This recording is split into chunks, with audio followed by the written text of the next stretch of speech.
Hello students, welcome to the course Circuit Theory and Network.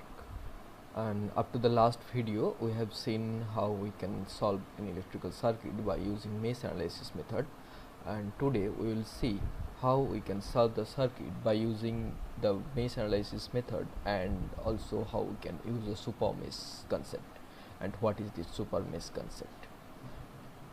Sometimes suppose a complicated circuit is given to us, and already as we have seen in our last video, the circuit contains only some voltage sources and some resistances, and that's why simply we have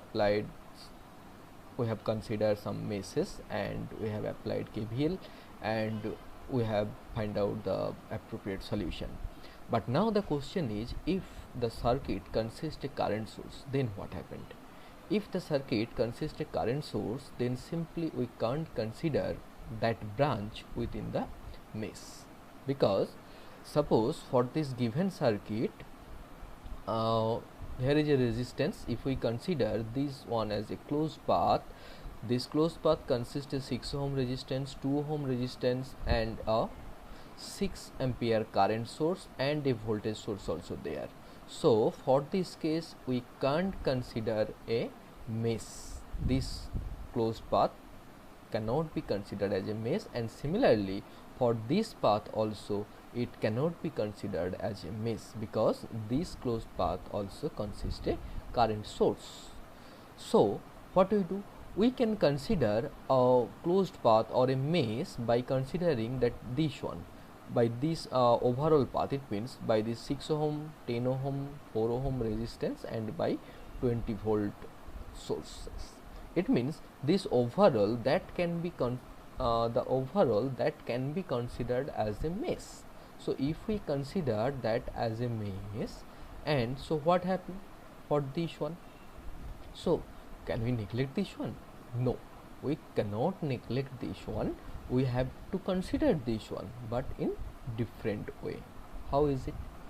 First of all, this is the concept of super node, concept of super mesh, basically, that we can say concept of super mesh.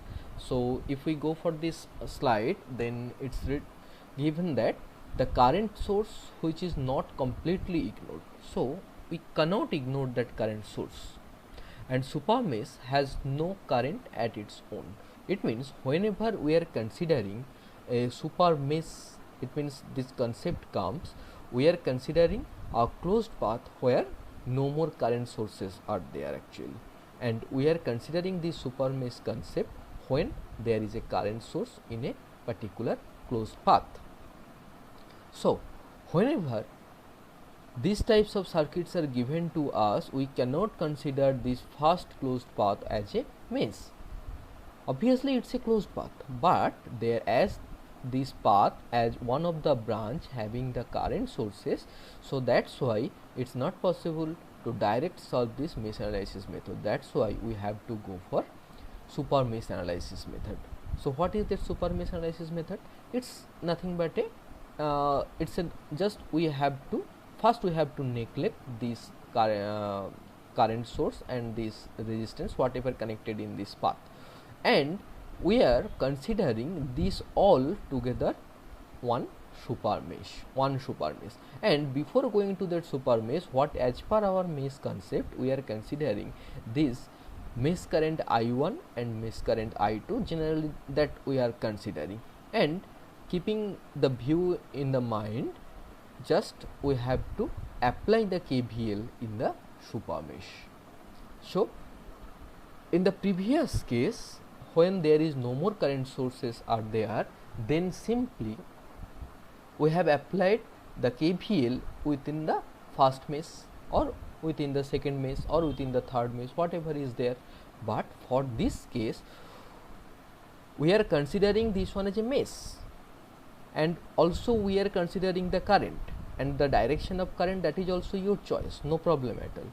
But the thing is, whenever we are going to apply the KVL, that KVL will be applied as per super mesh concept. It means by neglecting that current sources branches, whatever the remaining paths are there, you have to apply the remaining paths for the KVL, and also for that path the current will be as it is the previous one. It means for the previous one, it means for the previously closed path, if we consider the current I1 and I2, it means this I1 current which is flowing through the 6 ohm resistance and this I2 current which is flowing through 10 ohm and 4 ohm resistance. After this super mesh consideration, we will apply the KVL within that whole path, but this 6 ohm resistance having the current I1 and this 10 ohm resistance having the current I2, as well as this 4 ohm resistance having the current of I2.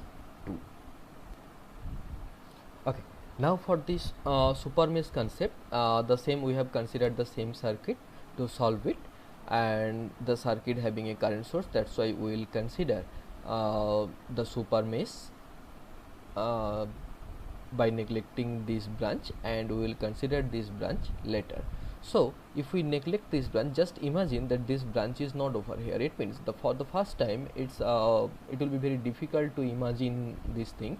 So it's better to redraw the circuit by neglecting these current sources branches. So I have redrawn this circuit over here.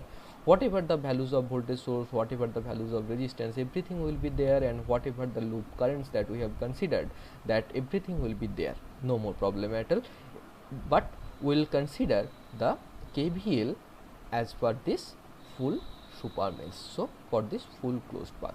So if we consider the KVL, so for this 6 ohm resistance, as the current is I1, so the voltage across the 6 ohm, that is 6 into small I1. Similarly, as the current through this 10 ohm resistance, we have considered I2, so voltage across this 10 ohm resistance, that is obviously 10 into I2. Similarly, for this 4 ohm resistance, here the current is also I2, so voltage across this 4 ohm resistance, that is also 4 into I2. And similarly, all the currents and both the currents I1 and I2, both are going together into the sources, negative terminal of the sources. So simply we can write it in such a way that that if we write down the KVL for the direct equation, simply we can write 6 of I1, that's written over there. Just I am writing the same thing to differentiate of why this 14 is written over here.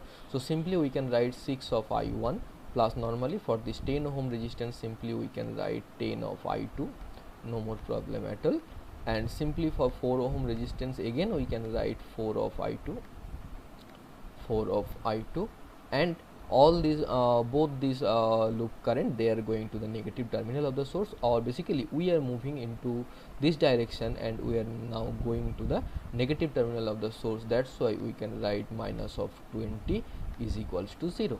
Now if we rearrange the equation in such a way, this 10I2 and 4I2 all together comes 14I2, and this 6I1, this is over here 6I1 plus 14I2, and if we consider this 20 in the right hand side of the equation, then it comes is equals to plus 20, minus 20 to plus 20. So this is the KVL equation for the path, and from the inside of this super mesh, as there is a current source, so obviously we have to consider this current source also. Now the main thing is that you have to consider the direction of the current. We can so see that the direction of this current source, that is upwards, it means down to upwards. Now we have to check that which currents is from downwards to upwards.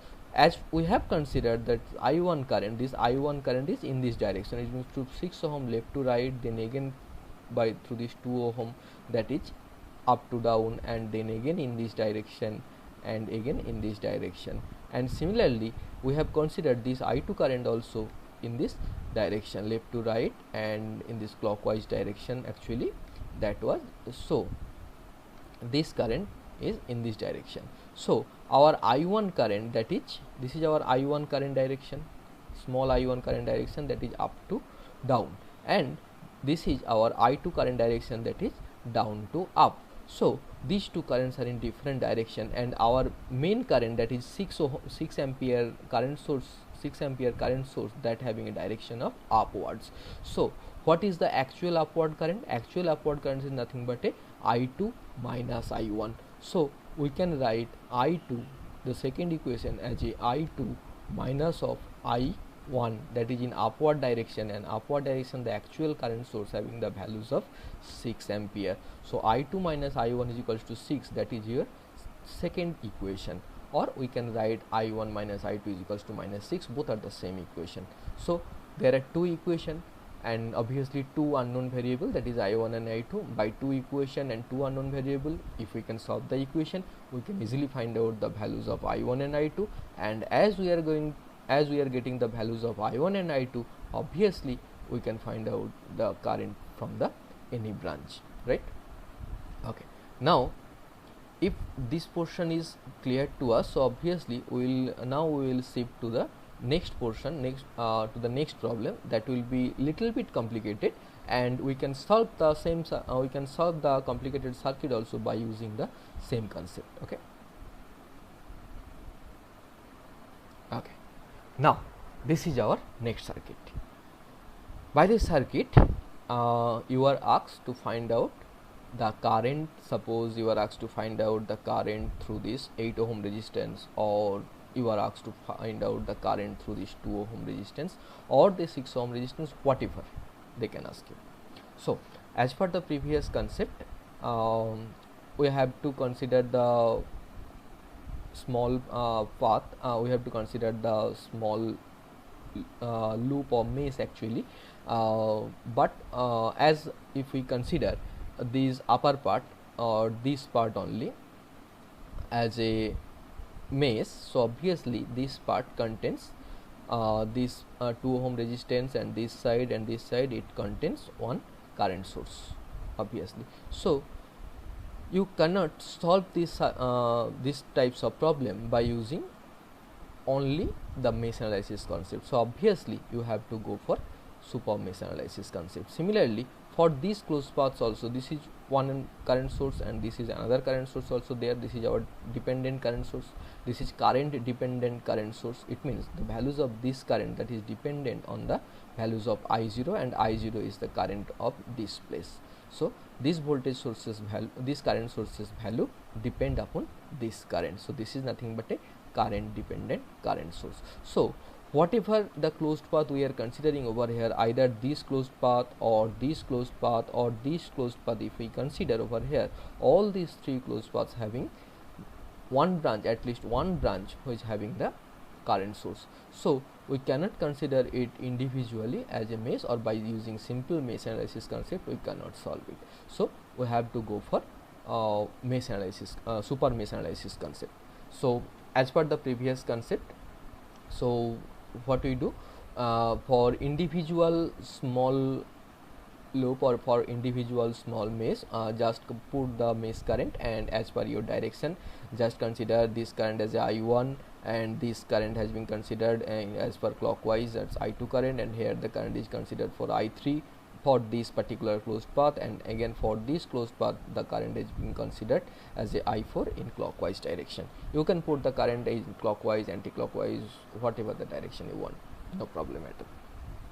Now for this first three closed path, if we consider for this first three closed path, you cannot simply apply this mesh analysis concept, but for this fourth closed path, here this closed path doesn't have any current source. So for here you can directly apply the KVL, or you can directly apply the concept of mesh analysis. So for this case, for this first three, first one closed path, first second closed path, and third closed path, where it's not possible to apply the KVL individually. So we have to consider the super mesh concept, and as per this concept we have to neglect these current sources branches. So by neglecting these current sources branches, we are getting these types of closed path, as seen in dotted line, which is where we can apply the KVL. So for this closed path, and remember one thing, whenever we are going to apply this super mesh concept, then obviously you have to consider the current as per its loop current or as per its mesh current. So for this 2 ohm resistance, there the current is only I1 current is there. So obviously we can write the voltage across this 2 ohm resistance, that is 2I1. Similarly for this 4 ohm resistance, only these I3 currents are there. So obviously we can write the voltage across this 4 ohm resistance, that is 4 into I3. Similarly for this 8 ohm resistance, this resistance share the I3 current as well as I4 current. Both the currents is sharing, and we are moving in this direction. Means in this clockwise direction.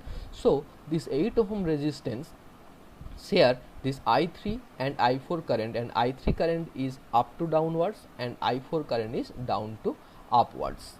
It means I3 current is in this direction and I4 current is down to upward direction. So whenever we are considering first the super mesh first, so our main mesh is this one, this super mesh. So for this 8 ohm resistance, the total current is I3 minus I4. So the voltage across this 8 ohm resistance, that is nothing but a 8 into I3 minus I4. Similarly, all we are moving to this 6 ohm resistance, and for this 6 ohm resistance the current is I2.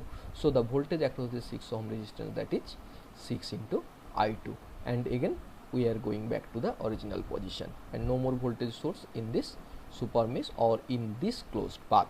Okay, so now if we are going for the KVL equation, so simply we can write twice I1, 2 into I1.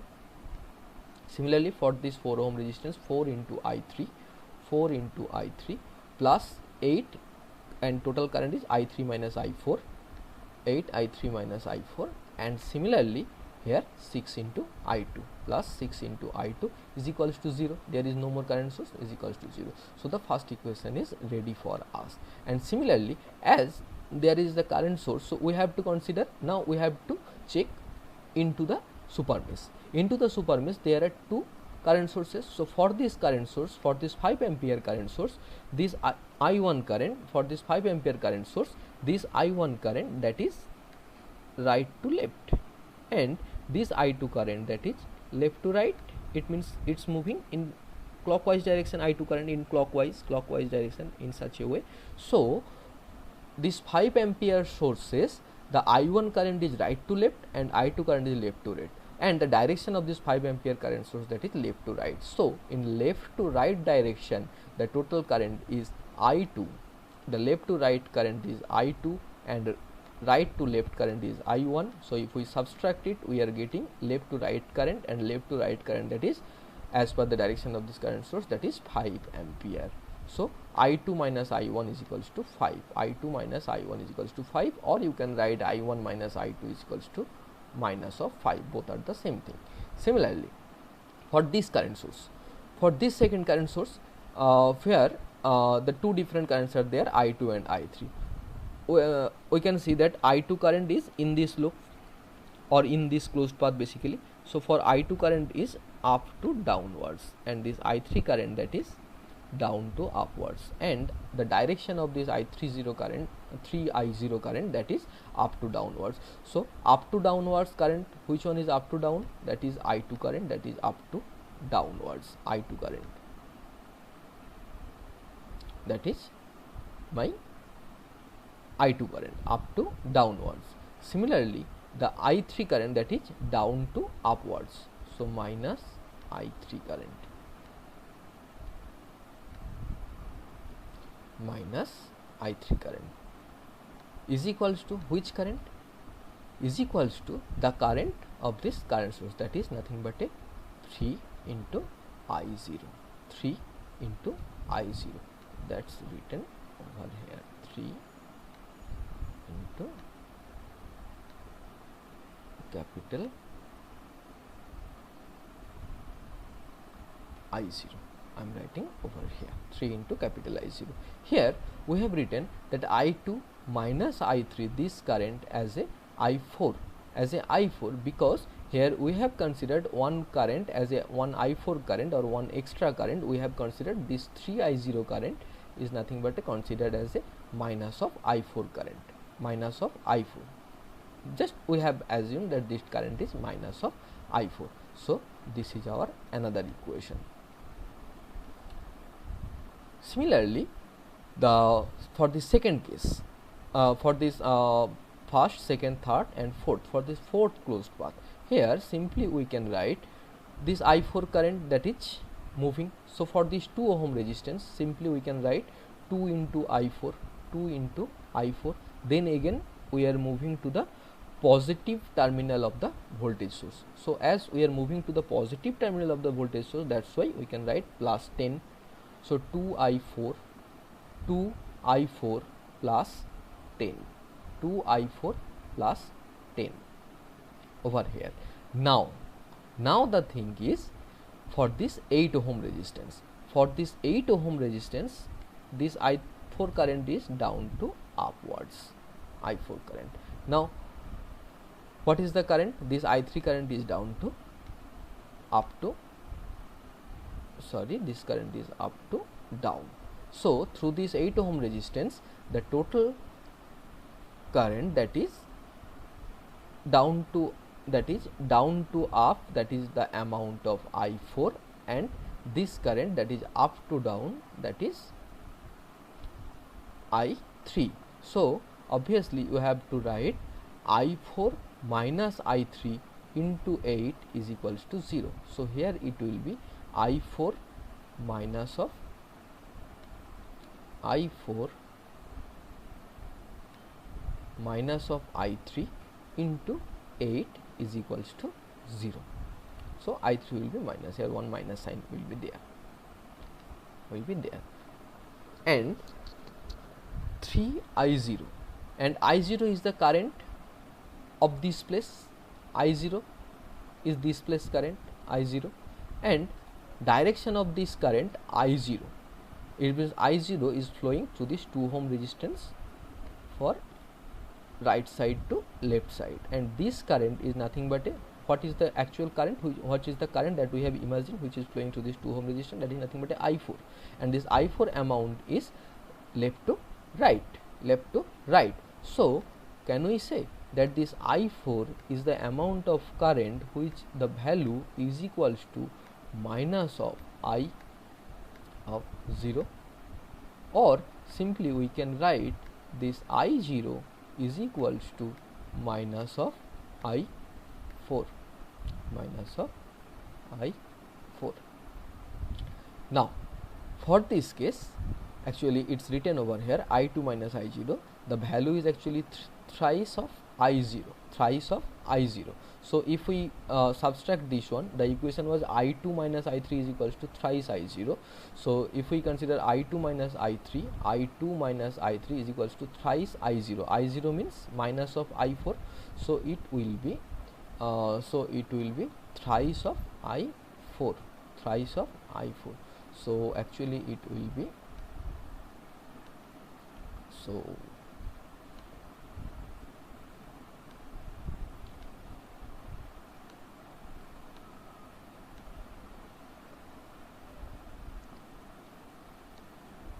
so actually it will be minus of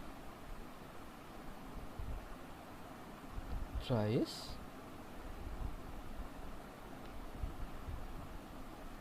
I0, because we know the value is I2 minus I3, that we are getting thrice of I0, and I0 means minus of I4, sorry, it will be minus of I4, thrice I4. Now we have the equation, this is our first equation, whatever we are getting from the super node. These two equation that we are actually getting from the into the super node, from the inside of the super nodes, and this equation we are actually getting from this last nodes. So and if now we have the total 4 numbers of equation, and we have total 4 numbers of variables like I1, I2, I3 and I4. So simply solve the equation and find out the values of I1, I2, I3 and I4, and after solving this equation, you can find out the current through any branch. Suppose they are asking you to find out the current through this 6 ohm resistance, if they ask find out. So that current is nothing but a 6 ohm resistance, only this I2 loop current is there. So whatever the values of I2, that same current is flowing through this 6 ohm resistance. Similarly, you can find out the values of this uh, I0 current also, because as I0 current we have the relation that I0 is equals to minus of I4. So whatever the values of I4 current, the same, the negative of same current, that will be the values of I4 current. Okay.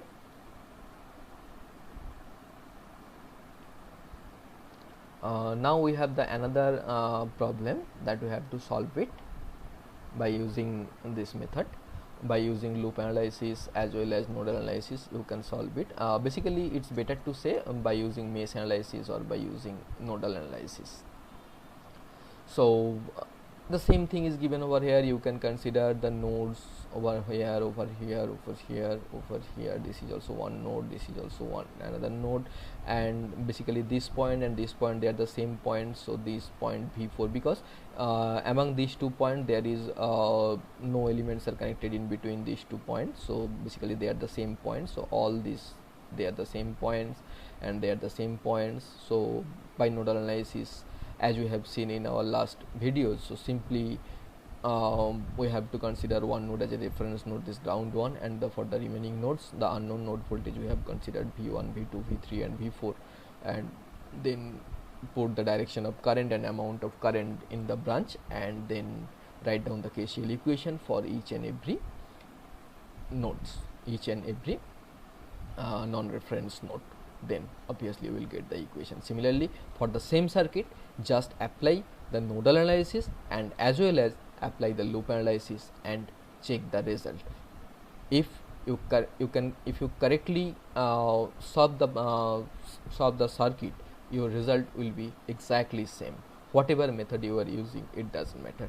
Suppose you are going to find out the current through this 4 ohm resistance. If you are using this nodal analysis method, whatever the current will be, and again you are using the mesh analysis method for the same problem through this 4 ohm resistance, the current will be the same. It will be always. This is your home assignment. I think you will try this circuit and you can answer this problem. Okay, so just redraw the circuit and try to solve it. And similarly, another question is also there. So this question, especially I will request you to solve this question by using this loop current method. So try to solve it. Already the loops and the direction of loop current, that is considered as per the conventional. I have taken all the loops in clockwise direction. You can consider the 1 or 2 loops in clockwise, another loops in anti-clockwise, or you can consider all the loops as a anti-clockwise direction. That's no problem at all. You can consider it. Okay, your consideration is as per your choice, no problem at all. So simply for this case, I am going to give you some hints like that for this 5 for this first case, as there is no more current sources are there. So simply we can apply this normal mesh analysis method. And similarly for this second closed path, there is also no more current sources are there, so you can apply normal mesh analysis procedure over here. So for this first mesh, simply we can write over here, if we consider this 5 ohm resistance, normally we can write 5 of I1, then for there is a 2 ohm resistance, so simply plus 2 ohm for this I1 is in this side and this I3 loop that is in opposite side. So obviously we have to write 2 into I1 minus of this I3, 2 minus of I3, then again plus the voltage.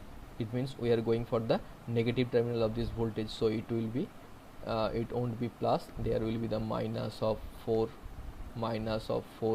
Then we are going to again this 2 ohm resistance, then again I1 current is right to left direction and I2 current was this direction because in clockwise direction. So here it will be plus 2 into I1 is right to left and I2 that is left to right. I1 minus I2 is equals to 0, because after that no more elements are there, and after this 2 ohm resistance we will get back to the or to its starting position. Similarly for this loop 2, so this is our equation number, this we can write as our equation number 1.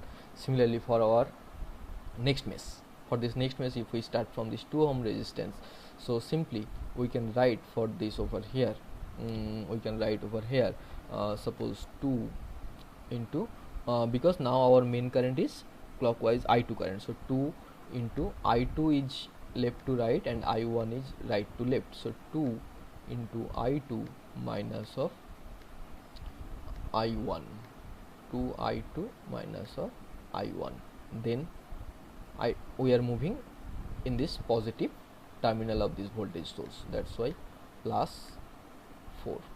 Then again we are moving to this 4 ohm resistance, then obviously we can write plus 4 into the current. I2 current is up to down and I3 current is down to up, so it will be I2 minus of I3, then again 1 ohm resistance plus, so 1 into which current, that is I2 current is this direction and I5 is this direction, I5 is this direction, so I2 minus I5, so 1 into I2 minus of I5, then again there is one more 1 ohm resistance, so plus 1 into, again I2 current is in this direction and I4 current is this direction, so I2 minus of I4. Now we are moving to the source, negative terminal of the source, that's why we can write minus 10. Then again we are going to the this 2 ohm resistance, we have started from this 2 ohm resistance, but now there is this 2 ohm resistance, now there is plus 2, the current is only I2, no more current is sharing by this 2 ohm resistance, that is twice I2, and nothing is there, and we are again going back to its original position, original starting point, so is equals to 0. So this is nothing but our second equation from the circuit. So now similarly you have to find out the equation for this third and equation for this fourth closed path and equation for this fifth closed path, and then your total 5 numbers of equations will be there, and all the equation contains the variable I1, I2, I3, I4 and I5. So 5 equation and 5 variable, you can easily solve the equation. And basically for this case, if you go for the matrix solution by Cramer's rule, by using Cramer's rule, it will be very easier to find out. So just try to find all these values and try to solve it. Okay, thank you, that's all.